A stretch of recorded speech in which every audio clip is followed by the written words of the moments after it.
Hey, how's everybody doing? Welcome back to the Hot Rod Workshop. It's been about over 2 months since my last video. I apologize for the delay, but fairly good reason for it. That requires a little bit of a backstory.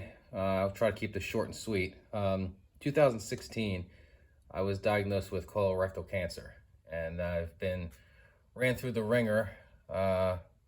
Chemotherapy, radiation, procedures, had a port in my chest. Um, you know, you name it. And things are a little bit better now, not quite as insane as they were, but every so often I go in and get a scan.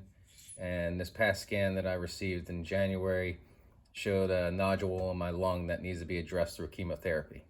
So I'm going to be in the chair once every 2 weeks, and really beats the body up pretty bad. So what we can do is we can make a short punch list of little things we can tackle on the Roadster Pickup, and hopefully we can make a little bit of progress.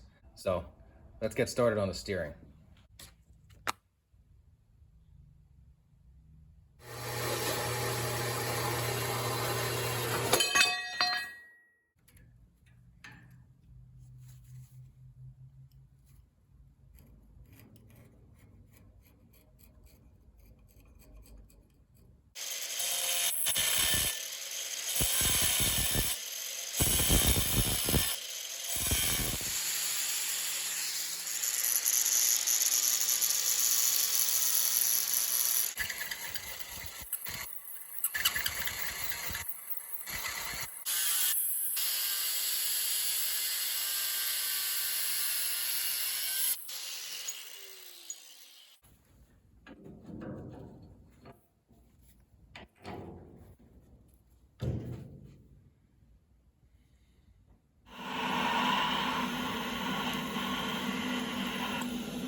Well, it's been about 3 months, but I'm pretty happy with the progress that we've been able to make.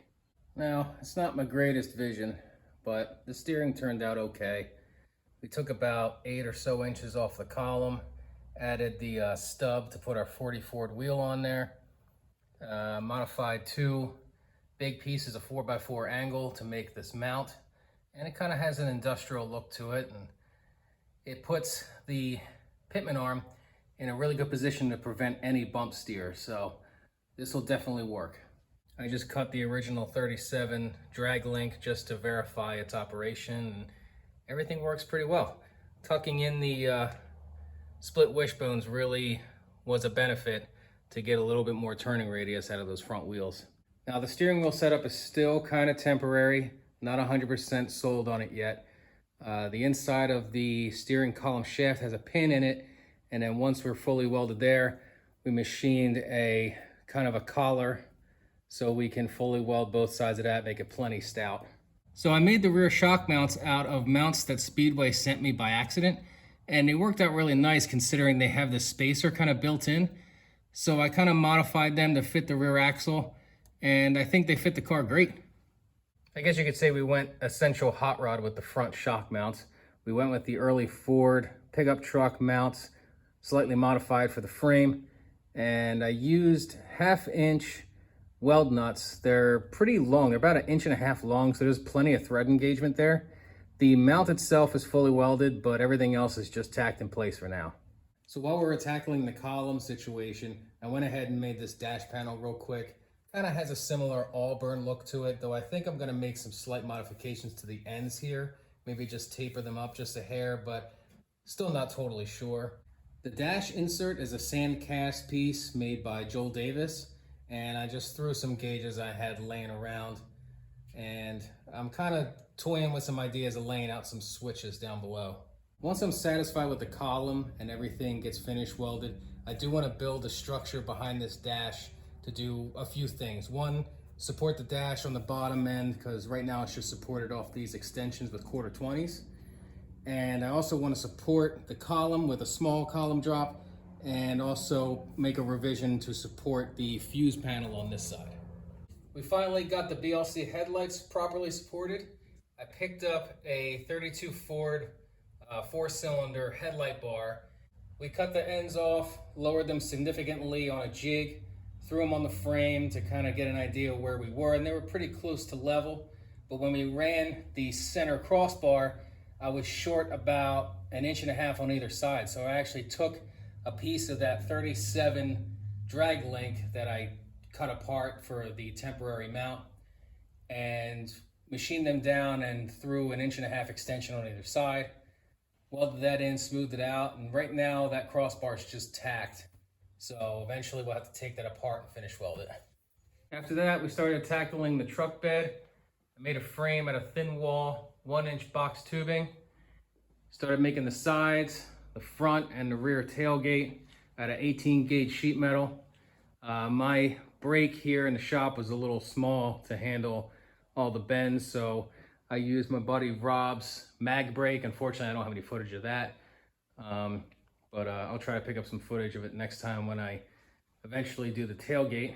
But threw some factory look beads on the sides and front, and used 3/16 rivets to put the stakes in place. And the overall goal is just to have a kind of a factory look. I really wanted to bend the ends back in on itself for a factory look, but I was limited with my tooling and what I was capable of handling. So we decided to go with this 3/4 inch box tubing, capped on either end. We threw rosette welds on the top to keep it in place, and eventually we'll run a big long weld, smooth it out, and it'll look right. But proportionately, I think it fits the car pretty good. And during all that, I finally came across a really nice 31 Ford hood. The hood sides were attached. They were a little ratty, but I think the black ones I have will work a little better.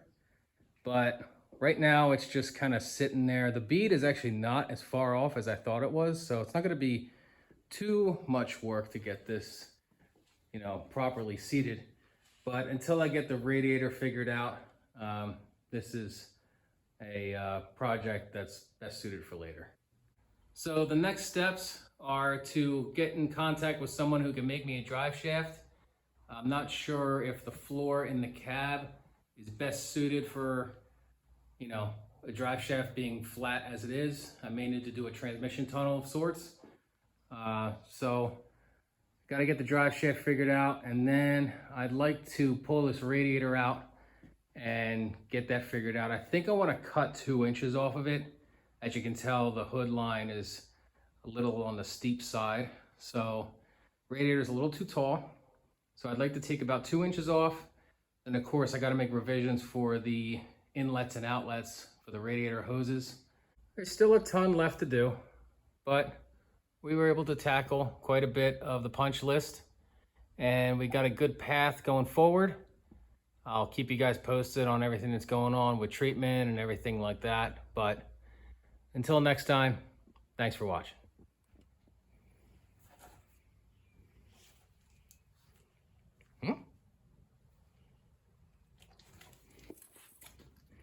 Paw.